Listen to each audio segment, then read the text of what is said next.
গরমকালে রোদ থেকে বাড়ি ফিরে আমরা শরবত খেতে ভীষণই ভালোবাসি। ঠান্ডা ঠান্ডা শরবত খেলে আমাদের শরীর মন বেশ সুন্দর সতেজ হয়ে যায়।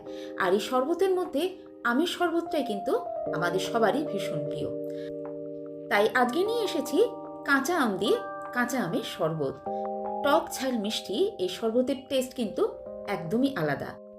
তাহলে দেখে নিন আজকের আমের শরবতটা আমি কিভাবে বানাচ্ছি। সঙ্গে আছে আমি আপনাদের বন্ধু মহুয়া। আমার চ্যানেল ঘর পরিবার ব্লগে আপনাদের সবাইকে স্বাগত জানাচ্ছি। আমের শরবত বলতেই আমরা সাধারণত আম পোড়ার শরবত বা আম পানার কথা মনে করি। আম পোড়াতে বা আম সিদ্ধ করতেও কিন্তু বেশ খানিকটা সময় লেগে যায়।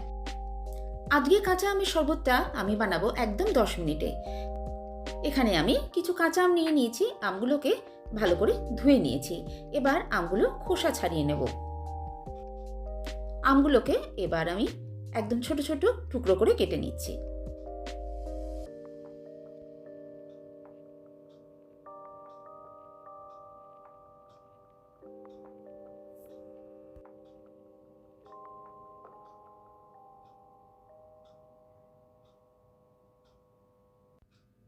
আমগুলো ছোট ছোট করে আমি কেটে নিয়েছি। এবার দেখুন কিভাবে শরবতটা বানাবো। এই জন্য একটা গ্রাইন্ডারে জার নিয়ে নিয়েছি। প্রথমে এর মধ্যে আমের টুকরোগুলো সব দিয়ে দিচ্ছি। এবার এর টেস্ট বাড়ানোর জন্য কিছু উপকরণ আমি এর মধ্যে দেব। প্রথমে দিয়ে দিচ্ছি আদার টুকরো। এখানে আমি 1 ইঞ্চি মতো আদাকে একদম ছোট ছোট করে কেটে নিয়েছি, সেটাই দিয়ে দিলাম।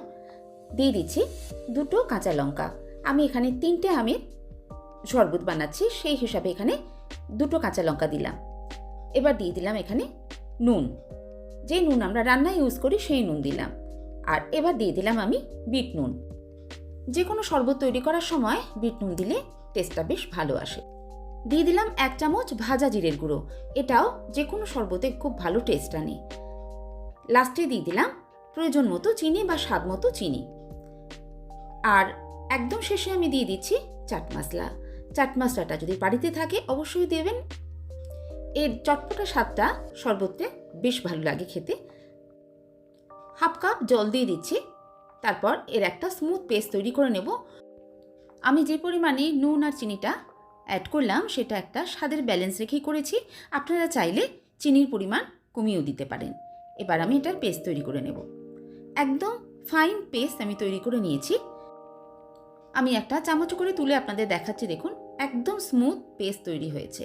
অল্প একটু জল দিয়ে যদি এভাবে পেস্ট তৈরি করেন একটু সময় নিয়ে, তাহলে একদম স্মুথ পেস্ট তৈরি হবে।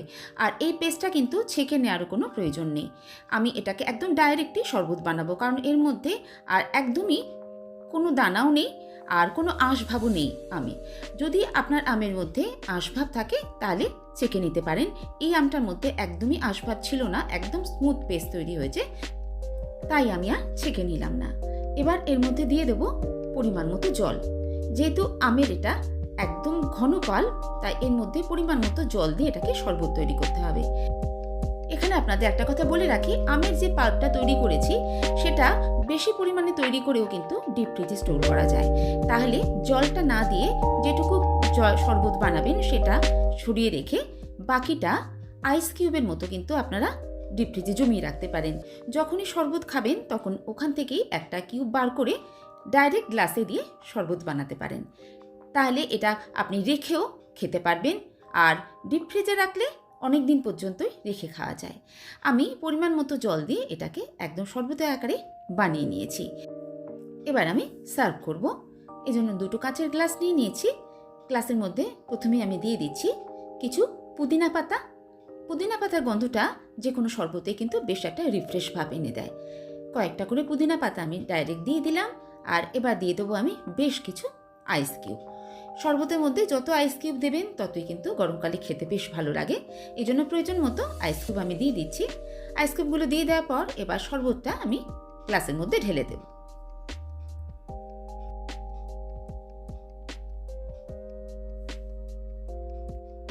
কাঁচা আমের শরবত এখন খাওয়ার জন্য একদম রেডি।